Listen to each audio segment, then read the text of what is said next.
이덕주 교수가 쓴 한국교회 처음 이야기라는 책에 보면 이런 내용이 나옵니다. 대한제국 시절 충청도 공주는 양반 고을이었습니다. 나라에서 경부선을 놓을 때 서울에서 출발한 기차가 경기도 도청 소재지인 수원을 거쳐서 또 충청남도의 도청 소재지인 공주를 통과하는 것이 지극히 당연한 것이었습니다. 하지만 어찌 감히 쇠마차가 우리 마을을 지나가게 할 수 있겠는가? 공주 양반 어르신들이 극구 반대해서 결국 기차가 공주를 지나가지 못했다고 합니다. 그래서 그 경부선은 천안과 조치원 그리고 대전을 지나 부산으로 향하게 되었습니다. 이처럼 보수적인 공주에 선교사가 들어가게 되었습니다. 샤프라는 선교사님인데 1904년에 공주의 어떤 언덕 위에다가 학교를 짓고 교회를 지었습니다. 그리고 그 옆에 작은 사택도 지었습니다. 그 언덕 위에 한 번도 본 적이 없는 2층짜리 붉은 벽돌집이 올라가니까 공주 사람들이 신기했습니다.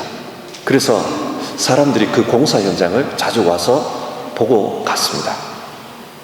선교사 부부들이 이것을 보면서 이 사람들이 이 집에 관심이 있구나, 그것을 알았습니다. 그래서 사택이 완공이 되자 그 집을 공주 사람들에게 공개를 했습니다. 그 집에는 한국 사람들이 한 번도 본 적이 없는 그런 신기한 물건들이 많이 있었습니다. 그리고 집 구조부터가 한 번도 본 적이 없었던 집이었습니다. 현관을 지나서 응접실이 나오고 식당이 나오고 서재가 있고 침실이 있고 사람들은 이런 서양집을 보면서 감탄사를 연발했습니다. 우와! 그러던 사람 중에 한 분이 목사 양반, 당신은 천당에 갈 필요가 없겠소. 이렇게 깨끗하고 좋은 집에 사는데 천당인들 이보다 더 낫겠소. 뭐 이런 이야기를 했다고 합니다. 당시 한국 사람들 눈에는 서양 2층 양옥집이 천당처럼 보였던 것입니다. 그래서 이 선교사님이 공주에서 선교를 하면서 제일 먼저 한 것은 그 집을 보러 찾아오는 사람들에게 집 구경시켜주고 그리고 복음을 전한 것이라고 합니다. 구경 사역이 첫 선교 사역이었습니다. 이처럼 선진국 출신 선교사들은 후진국에 선교를 할 때 자신들의 앞선 문화를 소개하기 마련입니다. 한번 생각을 해보십시오. 미국 선교사들이 120, 30년 전에 한국에 처음 와서 얼마나 불편했겠습니까? 화장실이며 온돌방이며 익숙하지 않은 문화에서 많은 고생을 했을 것입니다. 그래서 자신들에게 익숙한 것, 또 더 좋은 것, 그것을 사람들에게 소개합니다. 이것은 하나님 나라와 관련해서도 마찬가지입니다. 요한복음 8장에는 예수님의 정체성에 대한 논쟁이 기록되어 있습니다. 세상 사람들은 자신의 기준으로 볼 때 예수님을 도무지 이해할 수가 없었습니다. 그래서 당신은 누구냐? 그렇게 질문을 했습니다. 그때 예수님은 나는 위에서 났으며 나는 이 세상에 속하지 아니하였느니라, 그런 말씀을 하셨습니다. 예수님은 자기를 하나님 나라에서 이 땅에 오신 분이다, 그렇게 소개했습니다. 예수님은 하나님 나라에서 오신 분이기 때문에 이 땅에서 사는 사람들에게 하나님 나라의 좋은 것을 소개해 주고 싶었습니다. 그래서 자신이 하는 일을 질문할 때 나는 나를 보내신 그분에게서 들은 것을 너희에게 소개한다. 나는 내 아버지에게서 본 것을 너희에게 말한다. 그렇게 말씀하셨습니다. 하나님 나라에서 보고 들은 것을 예수님은 이 땅에서 전해주고자 하셨습니다. 그러니까 세상 사람들은 예수님을 이해할 수가 없었습니다. 예수님은 이 세상 사람들이 한 번도 본 적이 없고 들어본 적이 없는 그런 하나님 나라를 말씀하셨기 때문입니다. 그렇다면 여러분, 예수님께서 전해주신 하나님 나라가 어떤 모습이었습니까? 예수님이 보여주시고자 했던 하나님 나라는 그 옛날 이사야 선지자가 예언했던 그 내용과 연관이 있습니다. 이사야 11장의 말씀입니다. 그때에 이리가 어린 양과 함께 살며 표범이 어린 염소와 함께 누우며 송아지와 어린 사자가 살찐 짐승이 함께 있어 어린 아이에게 끌리며 암소와 곰이 함께 먹으며 그것들의 새끼가 함께 엎드리며 사자가 소처럼 풀을 먹을 것이며. 이사야가 예언한 하나님 나라는 서로 적대적인 존재가 평화를 이루는 곳입니다. 육식동물과 초식동물이 함께 사이좋게 지내는 것처럼 하나님 나라는 이전까지 원수 관계에 있던 존재들이 함께 평화를 나누는 곳이라고 합니다. 예수님은 이런 하나님 나라를 이미 보았습니다. 그래서 그것을 전해주려고 합니다. 하지만 여러분, 이런 하나님 나라가 어떻게 이 땅에서 가능하겠습니까? 성경 말씀합니다. 이는 물이 바다를 덮음같이 여호와를 아는 지식이 세상에 충만할 것입니다. 하나님을 아는 지식, 즉 신앙 안에서 이것이 가능하다는 것입니다. 그래서 예수님은 하나님의 말씀을 통해, 하나님 나라의 말씀을 통해 사람들에게 신앙을 가르치려고 하십니다. 마가복음 2장을 보면 예수님께서 제자를 부르시는 장면이 나옵니다. 알페오의 아들인 레위를 부르셨습니다. 레위의 또 다른 이름은 마태입니다. 세리 마태입니다. 레위가 쇠관에 앉아 있을 때에 예수님은 그를 부르시면서 나를 따르라 말씀하셨습니다. 그리고 그날 세리 레위와 함께 그 집에서 식사를 하십니다. 그런데 이것을 본 서기관들이 예수님을 비난합니다. 왜냐하면 그곳에는 또 다른 많은 세리들이 있었고 죄인들이 함께 있었기 때문입니다. 아니, 당신은 어떻게 하나님 나라를 전한다는 사람이 이스라엘 사람들이 그렇게 죄인으로 취급하는 세리와 또 더럽기 끝이 없는 그런 죄인들과 함께 식사를 한단 말입니까? 그리고도 당신이 하나님 나라를 전하는 분입니까? 그때 주님은 말씀하십니다. 건강한 사람에게는 의사가 쓸데없고 병든 자에게라 하여 쓸데있느니라. 나는 의인을 부르러 온 것이 아니라 죄인을 부르러 왔노라. 예수님은 거룩하신 분입니다.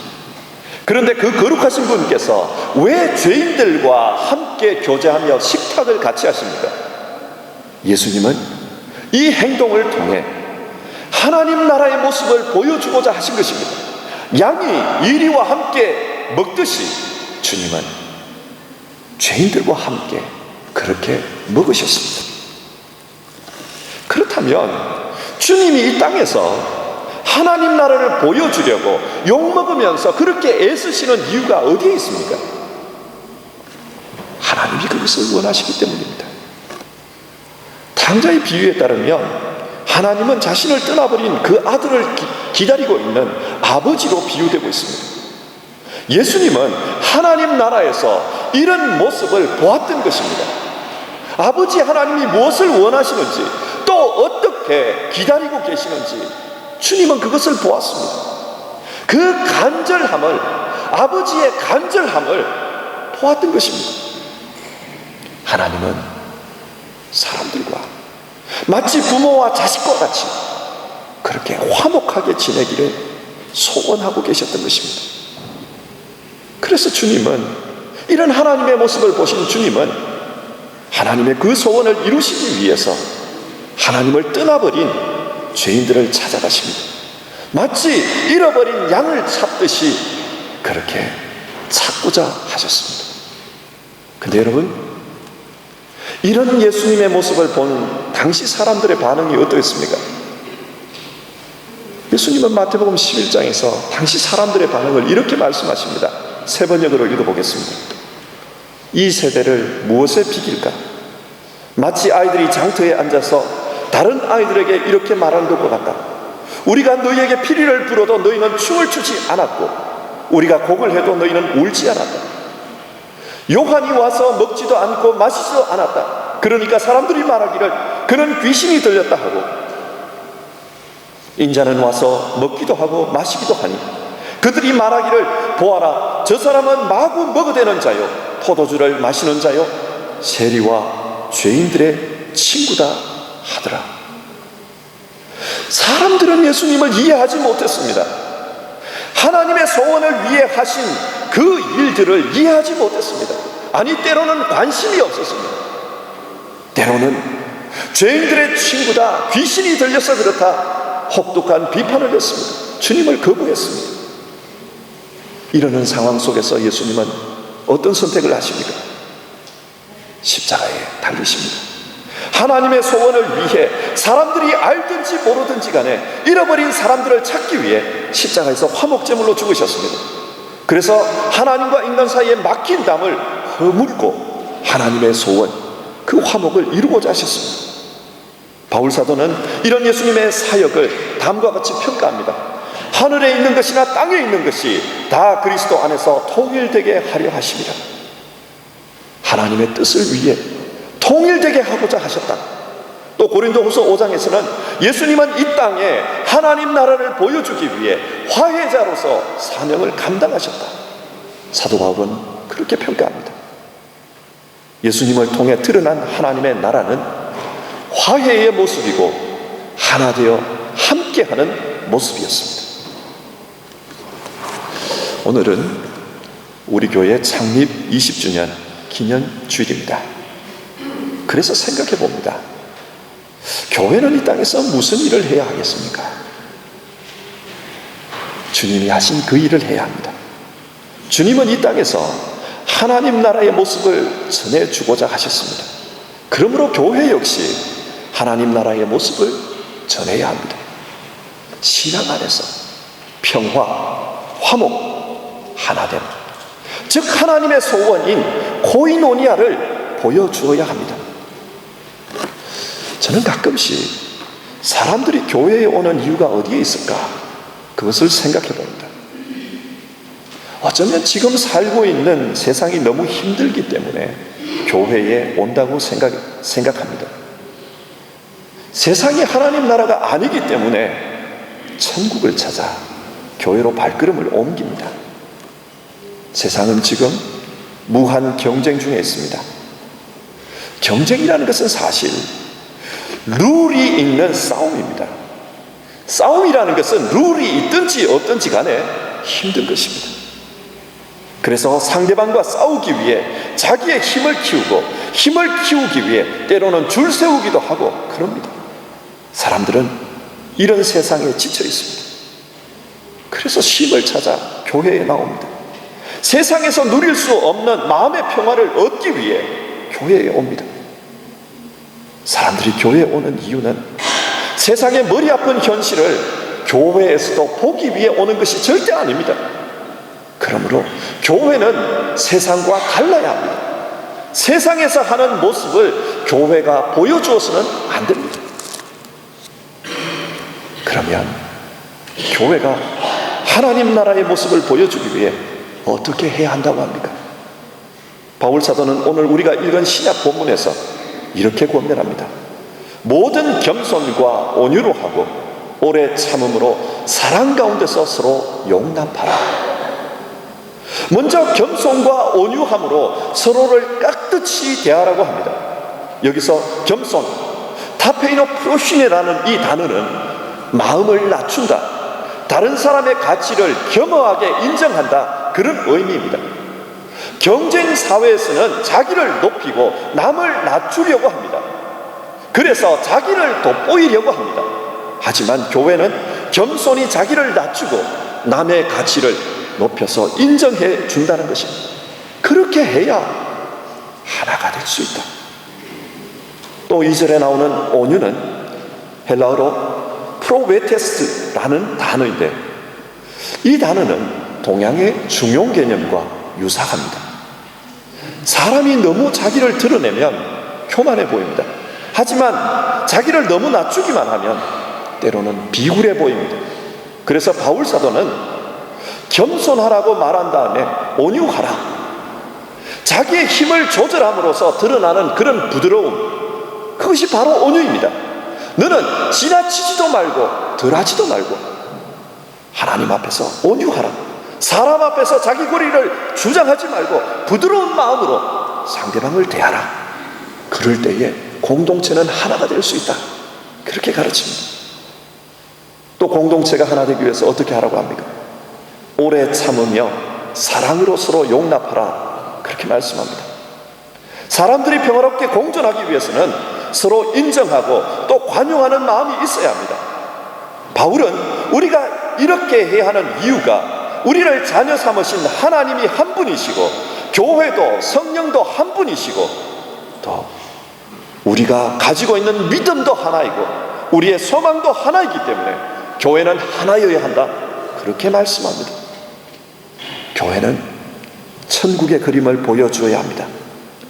하나님 나라의 평화를 보여줄 수 있어야 합니다. 비록 현실의 교회가 천국 그 자체는 아니지만 적어도 천국이 어떤 곳인지 그 그림을 보여줄 수 있어야 합니다. 그렇기 때문에 교회는 화목해야 하고 교회는 하나 되려고 노력해야 합니다. 다시 한국교회 처음 이야기로 돌아가 봅시다. 선교사들은 하나님을 알지 못하는 한국 사람들에게 천국을 가르치기 위해서 애를 많이 썼습니다. 그런데 가르치면서 이 천국이라는 개념에 여러 가지 장애물들이 있었습니다. 그 중에 하나가 바로 신분 질서였습니다.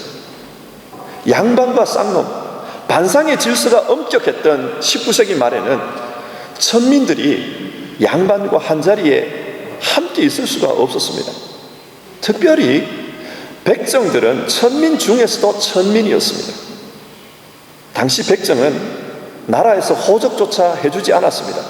사람으로 인정하지 않는다는 말입니다.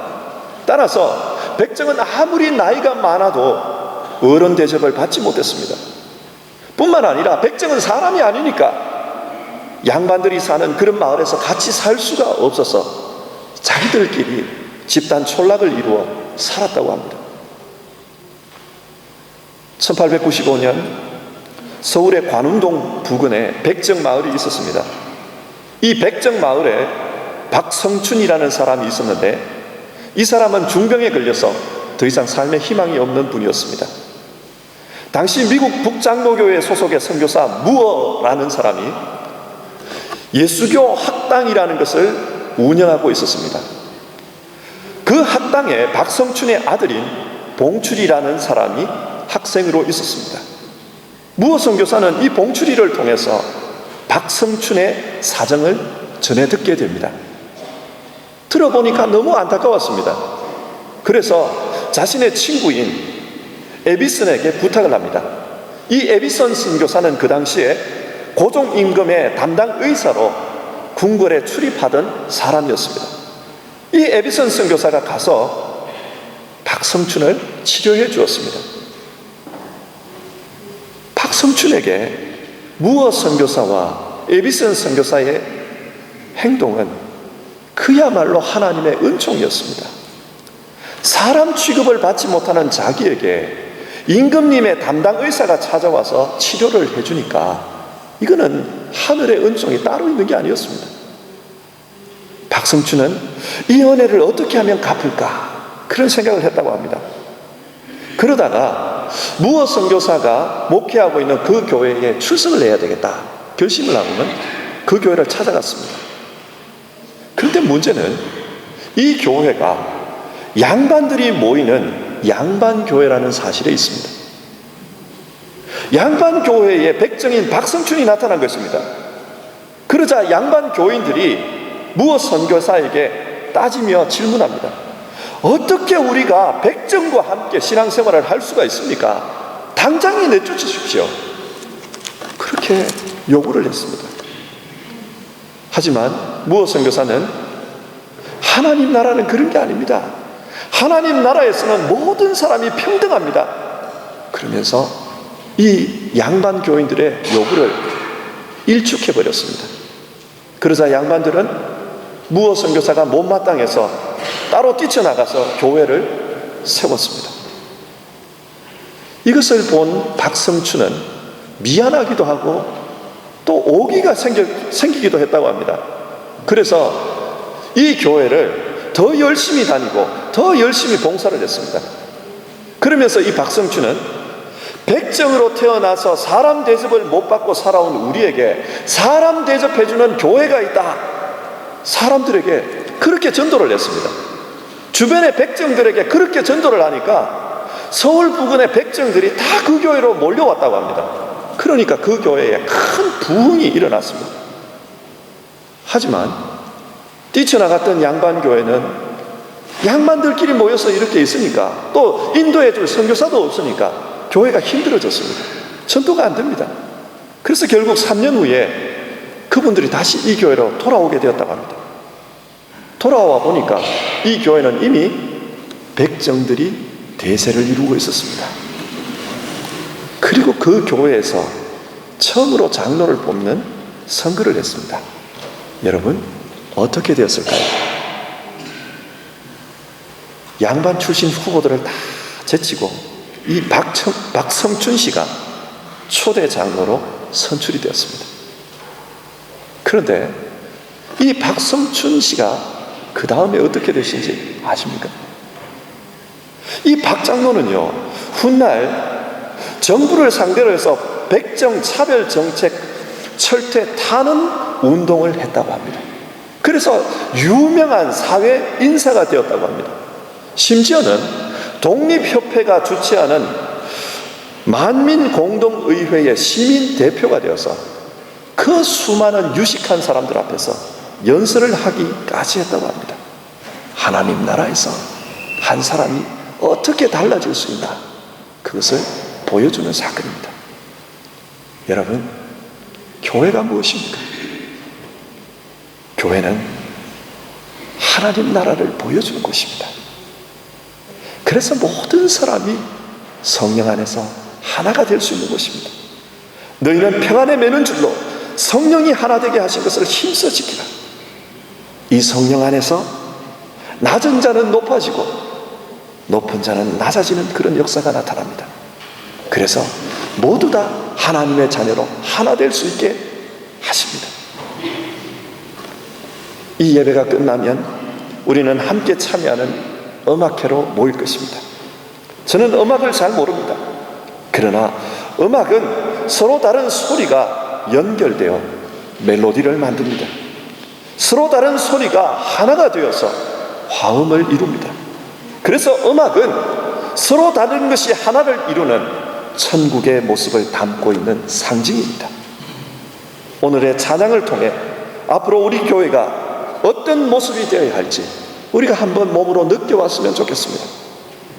교회에서 평안이 깨지면 모든 것이 다 깨어진 것입니다.